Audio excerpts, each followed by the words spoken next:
All right. Welcome, Mastery and Elite members. Brian Reese here, the VA Claims Insider.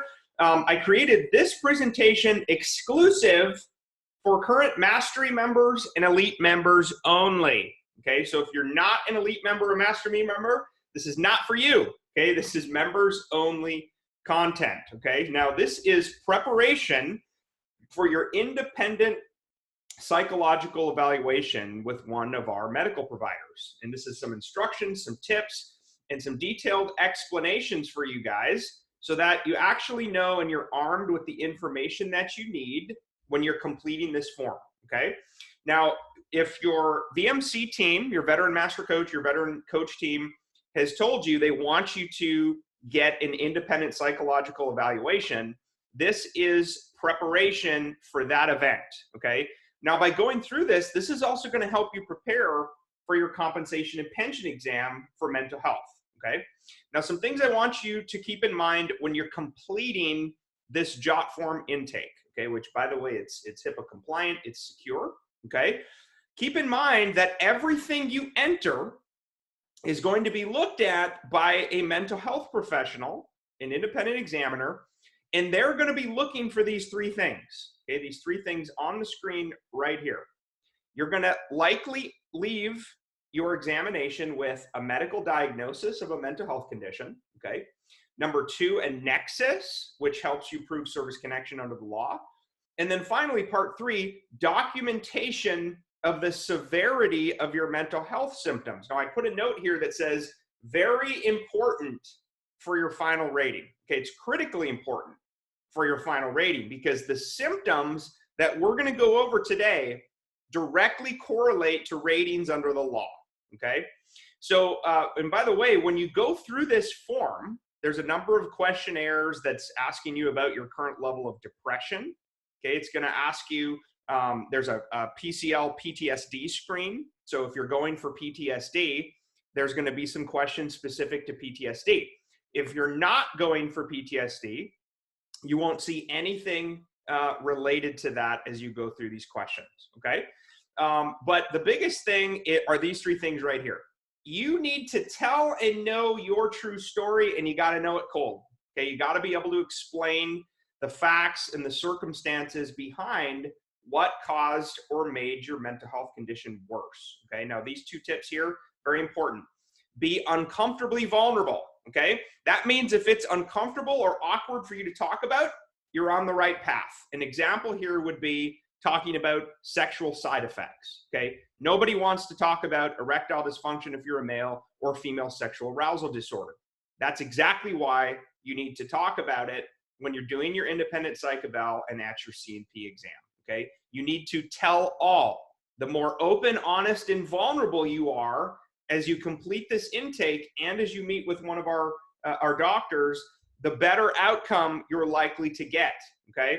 And then number three here, do not have your best day. This does not mean you should lie or stretch the truth, okay? It's illegal. It's against federal law. That's fraud. What this means is you need to be telling the doctor how you are on your very worst days, okay? And hopefully that makes sense to you. So I want you to be prepared though, and I want you to really be thinking about how your mental health condition, whether it's PTSD, major depressive disorder, generalized anxiety disorder, chronic pain syndrome, all right, also known as somatic symptom disorder, whatever your mental health condition is, okay, I want you to be thinking about how is it limiting or affecting your life, specific to things like your work, your life, and your social functioning, okay? And the reason why that's so important is you're trying to give the medical professionals reviewing this an accurate picture of how severe your mental health symptoms are, okay? Because ultimately, the severity of your symptoms is what ties to your rating under the law, okay? Now, at the end of this intake, when you click submit and you schedule your evaluation with one of the doctors, you're going to get a disability benefit questionnaire completed. Okay, you're either going to get one for PTSD review, so that's PTSD combat, PTSD non-combat, or PTSD MST situations, things like military sexual trauma, okay, assault or harassment. For anything that's not PTSD, you're going to get a DBQ for other mental health conditions. So anything that's just depression, anxiety, or somatic symptom disorder, chronic pain syndrome. If you don't have PTSD, you're going to get a DBQ for other mental health conditions, okay? Now, this part is so important. This is an actual snapshot of the disability benefit questionnaire for PTSD or other mental health conditions. There are 31 symptoms that the doctor is going to check, okay? And by the way, if you get a compensation and pension exam, they're going to check these exact same blocks, okay? And you'll see right there, Section 7, symptoms. For VA rating purposes, check all the symptoms that apply to the veteran's diagnosis. Now, when you're going through this job form intake, you're going to be completing one of these as well, okay? This is a self-check. They're veteran self-reported symptoms to our doctor, okay? So you need to be open and honest and vulnerable, but you also need to know what each of these symptoms mean, which is what I'm talking through today in detail, okay? So stick with me. I'm going to try to keep this to about 20 more minutes or so. I know your time is really valuable, okay? This is arguably one of the most high-value trainings I've ever done, okay? And again, this is for members only. It's not to be shared. You're not going to see this on a public YouTube. This is for internal members only, okay? It took me a long time to put this together, and it's high value for you, okay? Now, each of these 31 symptoms listed right here, I have broken out individually in the pages below here, and I'm going to describe who, what, when, where, why, how. So you know if a doctor asks you, well, tell me about your depressed mood, right? Or you've said you have suicidal ideation. Can you describe that to me? What do you mean, right? You've said you have obsessive rituals, which interfere with activities. Can you please give me some examples, okay? You got to be prepared, and you need to know this stuff, which is why I'm explaining it, okay? So I'm going to break down each of these 31 symptoms right now, okay? So the first one is depressed mood. What is depressed mood? Depressed mood simply refers to depression, okay? It's very common in veterans, very, very common. And basically, depression negatively affects the way that you feel, the way you think, the way you act, okay? Sadness, loss of interest in activities that you used to enjoy, okay? And it can lead to real severe problems. So if you check this block that you have a depressed mood, I want you to be thinking about some of these things, okay? Have you ever felt sad or depressed? Have you lost interest or pleasure in things that you once enjoyed? So maybe you really used to like to play sports, and now you have no interest in that, right? Maybe you used to like to hunt, but because of your mental health condition, you don't like to hunt anymore. Changes in appetite, weight loss or weight gain, trouble sleeping or sleeping too much. Sleeping too much is a very common symptom of depression. Loss of energy or fatigue, hopelessness, okay, feeling worthless or guilty, difficulty thinking or concentrating, and even thoughts of death or suicide, okay? So if you have depressed mood at all in any severity, you need to check that block when you're completing this intake, okay? Okay, symptom 2 is anxiety. Now, a lot of vets don't understand the difference between anxiety and a panic attack, and I'm going to get to that here in a second. So anxiety is intense and excessive persistent worry, okay? You're constantly in fear of situations that you shouldn't be in fear about, okay? Now, if you have panic attacks, though, that's when the fear or terror reaches a peak, and I'm going to describe that as we tick through this in more detail, okay? Now, here's some symptoms of anxiety that I want you to be thinking about. Do you ever feel nervous, restless, or tense? Okay, do you ever have a sense of danger or panic, or you're constantly checking, what is somebody wearing, or what's in that backpack? Are they carrying a bomb? Okay, maybe you just cannot be in crowds. You can't be around people. Maybe you have so much anxiety that when you go to a restaurant, you're constantly checking for exits, okay? And this often results, by the way, this strong, intense anxiety leads to actual physical symptoms. So things like an increased heart rate, breathing, hyperventilation, sweating, trembling, feeling weak or tired, trouble concentrating, trouble sleeping, gastrointestinal issues, and difficulty worrying, okay? So if you have anxiety at all about your work, your life, your social functioning, or about situations or events, you need to check the block related to anxiety when you're completing this intake, okay? Suspiciousness. Do you have trust issues, right? I do. A lot of vets do. Do you have trust issues, or are you suspicious of other people or their potential motives toward you? Okay, so symptoms of suspiciousness are things like maybe you believe that other people around you, maybe even your own family members, have hidden motives, all right, and maybe they're out to harm you. You doubt or question the loyalty of others. You're hypersensitive to criticism, or someone gives you a suggestion and you just explode, okay? You're suspicious of them and their motives and their intentions. Do you become quickly irritable, angry, or hostile? Have you ever become detached or isolated? Okay, become argumentative or defensive? And I want you to be thinking about specific examples of what suspiciousness means to you, okay? Hey, doc, I don't trust people, right? I feel like people are out to get me. Okay, that's an example of suspiciousness. Okay, so now we're going to jump into panic attacks. Now, 4, 5, and 6 are related, and you're only going to check one, okay, because they're all the same thing with more degrees of severity, okay? Now, I want you to be thinking about the difference between an anxiety and a panic attack, okay? A panic attack is the abrupt onset of intense fear or discomfort that reaches a peak within minutes and includes at least 4 of the following symptoms, okay? So if a doctor asks you to describe a panic attack, you need to be able to talk about it. You know, hey, I just had a panic attack the other day. I was out in a crowd and I thought that somebody had a bomb in their backpack and my heart was pounding. I literally started sweating. I was shaking. I had to remove myself from the situation. This occurred, you know, over a period of several minutes. I had chest pain. I even got nauseous and we had to leave, right? I thought I was going to die. I was fearing that I was going to die, even though, you know, obviously there was no bomb, right? There was no bomb. So that's what a panic attack is, okay? So you need to be able to describe what it feels like when you're having a panic attack, okay? Now, this is interesting, right? What differentiates a panic attack from other anxiety level symptoms is the intensity and the duration, okay?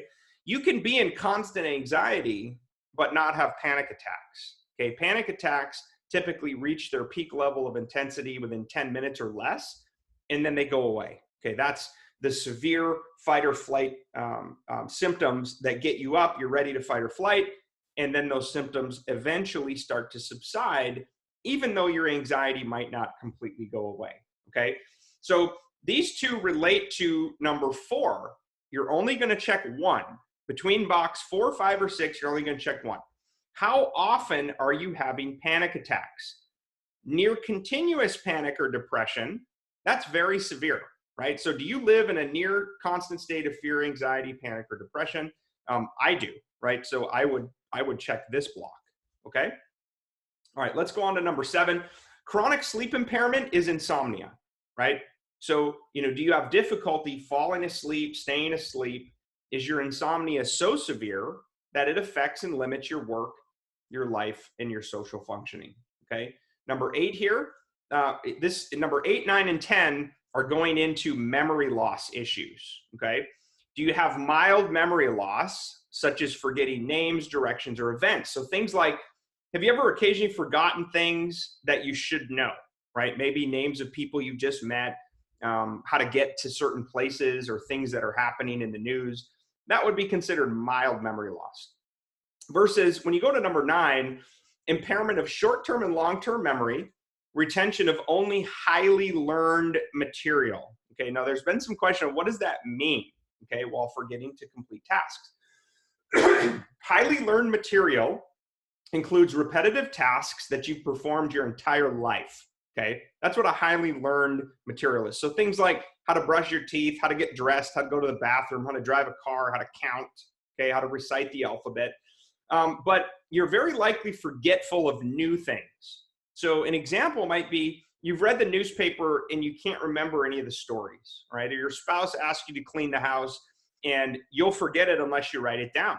Okay, so maybe an example of this impairment of short-term and long-term memory is, I have such severe memory loss that I have to carry a notepad with me at all times, because if I don't write something down, it's gone, right? That's how bad my memory loss is. Now, number 10, this is the most severe form of memory loss, okay? This is typically found in patients with advanced stages of Alzheimer's, okay? You forget the names of close relatives, you don't even know what you do, or maybe you've even forgotten your own name, okay? We rarely see memory loss at this level, okay? But you might have that. Number 11, flattened affect is depression. It's severe depression. So if you think about, if you've got a flattened affect and that severe depression, you're probably unable to show normal emotions, facial expressions, voice tones to situations that a normal person, it would elicit a response for them, okay? So an example here, have you ever been unresponsive to the world around you, right? Have you ever had an inappropriate or no response at all to a positive or a negative event, okay? And an example here is, maybe you find out that your children or your grandchildren recently won an award, okay? Let's say they won, second place at a track event. A normal person in that situation would smile, they'd celebrate, they'd probably want to call a person, they'd tell them congratulations, okay? But maybe when you found out, you had little to no expression, right? Maybe you didn't even respond, or you said something like, congrats, right?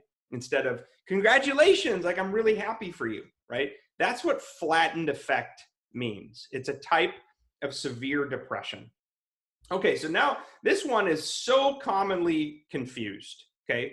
Circumstantial, circumlocutory, or stereotype speech. That's a lot of words for what these things mean right here, okay? So the first one, circumstantial speech, is a communication disorder, okay, in which the conversation often drifts and you really struggle to relay relevant information and get to the point, okay? So if you find yourself rambling, that would be an example of circumstantial speech, okay?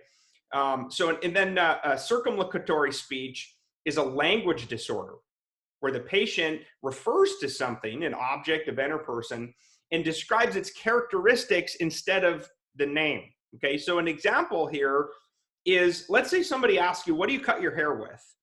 A normal person would say a scissors, right? Or a clippers. But maybe if you've got circumlocutory speech, maybe the answer is something like, well, it has this two circular things, and it's got blades, and I put my hands on it, and you open your hands and spread your fingers, and then you put it next to your hair and you cut it, right? You can't come up with a clear, concise, defined answer. Okay, that's what circumlocutory speech means. And then stereotype speech is repetitive behavior or movements that don't make any sense. This is very common in folks with schizophrenia or autism or other mental health disorders. Things like rambling, babbling. Maybe you only respond with one-word answers, or you don't respond with answers at all. Okay. This can also mean maybe you have excessive explanations for something that requires a very simple response. Okay. Again, this is less common, but if you have any of these things, you should check this box. You just need to be prepared to talk about it. Okay, number 13, speech is intermittently illogical, obscure, irrelevant.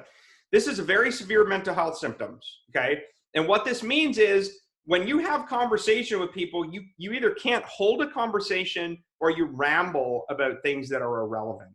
An example here is, what's your favorite color, right? Well, I would say blue, or my favorite color is blue. But maybe if your speech is intermittently illogical, obscure, irrelevant, you might say something like, someone asks you, what's your favorite color? And you start the conversation with, man, these roads are so busy. I'm sick and tired of having to drive in this traffic, right? It's illogical. It doesn't make sense. It has nothing to do with the question that was asked of you. Okay. Number 14, the symptom, difficulty in understanding complex commands. Okay. A complex command example is right here. Okay. What I just highlighted on the screen. Maybe somebody, excuse me, I'm a little bit under the weather, so bear with me as we plug through this. But perhaps you're unable to follow a complex command that involves 3 body parts, okay, and discriminates between your right and your left. So maybe somebody says, put your right thumb on your left ear and stick out your tongue, okay? If you can't do that, or you forget to do that, or it doesn't make sense to you, you have to think about it, or you struggle through it, that's an example of a complex command, and you had difficulty understanding it, right? You had to clarify it. A more simple example is maybe something happens at work where your boss asks you to do something that's a little bit out of the norm, and you can't do it. You don't know how, you freeze, you get stuck. Maybe you've even forgetting to ask for help. Okay, that's what difficulty in understanding complex commands means. Impaired judgment. Have you ever made a bad decision? I have, okay? And maybe not even, you don't think through the consequences. So examples here could be things like driving drunk. Maybe you went out and bought a $5,000 or $10,000 watch that you can't afford, right? Maybe you've gambled away your savings and you're broke. I mean, those are examples of, that's very poor judgment. Okay, that's impaired judgment. Impaired abstract thinking. So abstract thinking is you're actually able to reflect on events and ideas, attributes of relationships and objects, and you're able to explain them clearly, okay? So, for example, if you have difficulty explaining concepts, events, ideas, attributes, relationships among things, you probably have some impairment of your abstract thinking, okay? So just be thinking, if you go through this and you check impairment of abstract thinking, you need to be able to explain to the doctor what this means for you, okay? Number 17, gross impairment. Again, this is a very, very severe mental health symptom right here in thought processes or communication.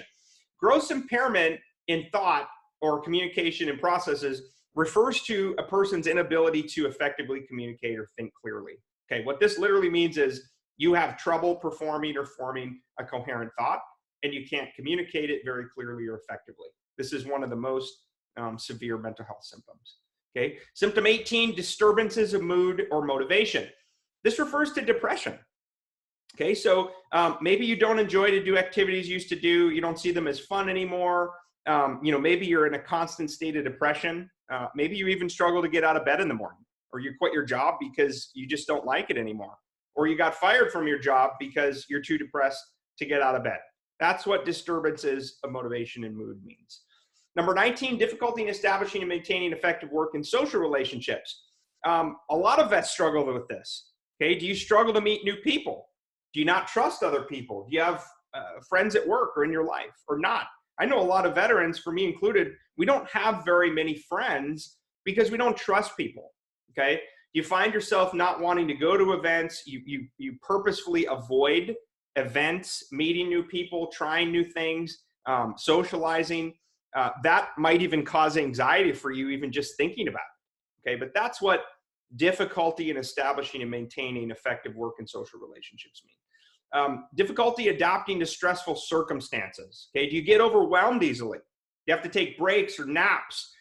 Maybe you struggle to actually start things because your anxiety. As soon as you start thinking about it, you have a panic attack, your anxiety spikes through the roof, and you don't even get started.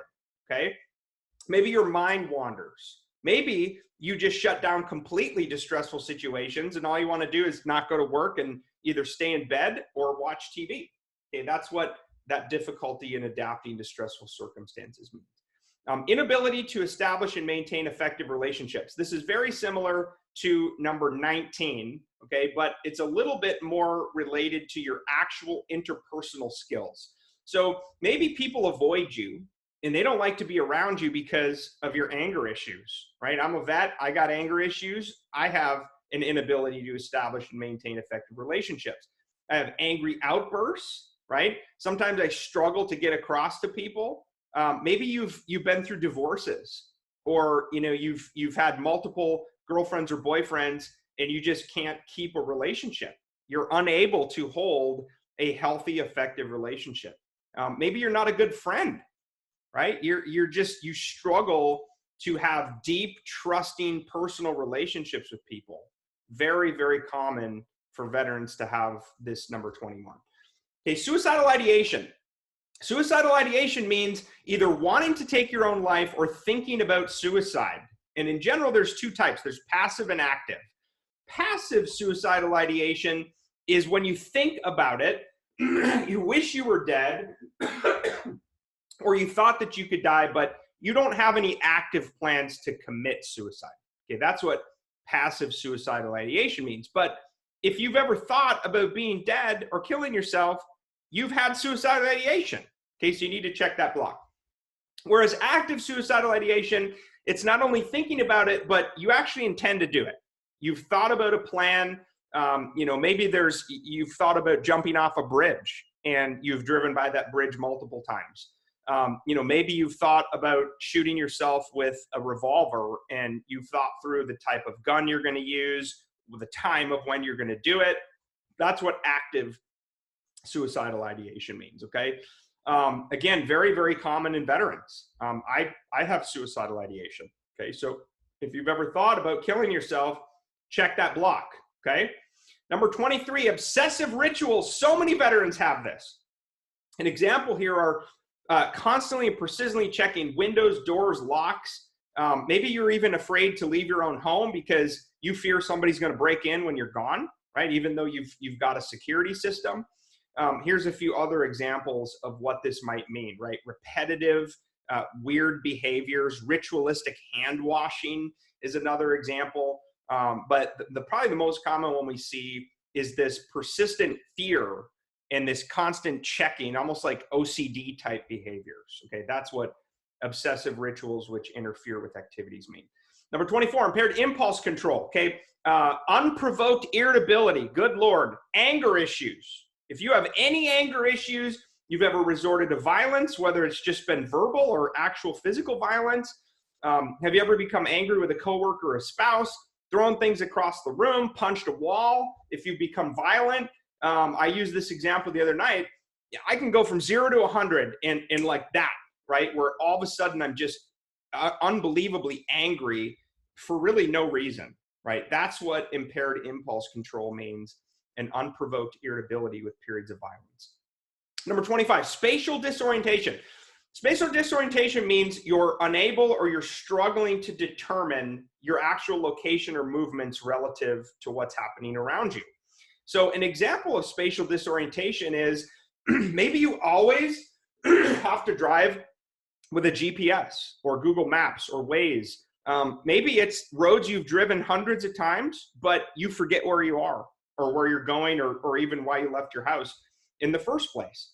A lot of veterans struggle with spatial disorientation, but you need to talk about this and give some examples, right? Hey, I get lost on roads that I've driven hundreds of times, okay? Number 26, persistent delusions and hallucinations. This is a very severe symptom indicative of the 100% mental health rating criteria. Now, a delusion and a hallucination are very different things, okay? A delusion is when you can't tell what's fake or what's real, right? The difference between what's real and what you've imagined. And by the way, this doesn't have to be something that's just like completely unrealistic. It could just be this ridiculously close-held belief that something's true or not true when the reality is that's not even possible to be true, okay? So, maybe an example of a persistent delusional thought is that every single person you see is out to kill you, right? Or you think that everyone around you has this ulterior motive to crush you, or they dislike you, right? Maybe you think everybody at work dislikes you. Okay, that's an example of a delusional thought. Versus a hallucination involves seeing, hearing, touching, or smelling things that aren't actually there. Okay, now there's many different types of hallucinations. I'm not going to talk to all of these. I'm going to upload this guide, by the way, so that you have it. Again, it's a members only resource. It's not to be shared outside of the mastermind group because it's members only. Okay, so maybe you've got auditory hallucinations. You hear things that aren't real. voices, radios on when there's really no radio on. Maybe there's visual hallucinations. You see things in your yard that aren't actually there. Maybe you smell things that aren't there. Maybe you taste things that aren't there, right? Maybe you feel like something's touching you or something's crawling on you when in fact there's nothing there. Okay, that's an example of a hallucination. Number 7, grossly inappropriate behavior. I've done this, been there, done it, I still do it. Grossly inappropriate behavior is behavior that varies wildly from what a normal person would consider appropriate in similar circumstances. So an example here is, have you ever become so angry and threatened to beat somebody up or threatened to kill somebody, right? Maybe you've been in a bar fights, right? Maybe you've smashed somebody's window just because of the way they looked at you, okay? Maybe your road rage is so severe that it rises to the level of grossly inappropriate behavior because you've actually steered another driver off the road, you've exited your vehicle, and you either got into some kind of a verbal or physical altercation. Okay, that's an example of grossly inappropriate behavior. Bear with me, guys, we're almost done. Number 28, persistent danger of hurting self or others. So this is, by the way, excuse me, this is a throwback of back when the VA used to use GAF scores, Global Assessment of Functioning scores, which they quit doing in 2013, but it's still listed as a symptom, okay? So do you or do you not have recurrent periods of violence or threats of violence where people around you are perhaps even afraid of you, okay?